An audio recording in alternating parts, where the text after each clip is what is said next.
Maulang hapon, maulang hapon. Pero ipapakita ko sa inyo yung alaga ko. Ayun, nasa baba.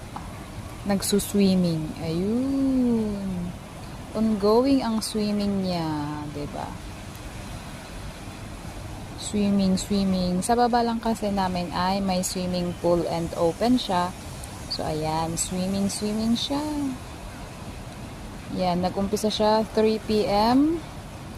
hanggang ngayon. Anong oras na? Nakailang minuto pa lang naman. Yan, maulan guys.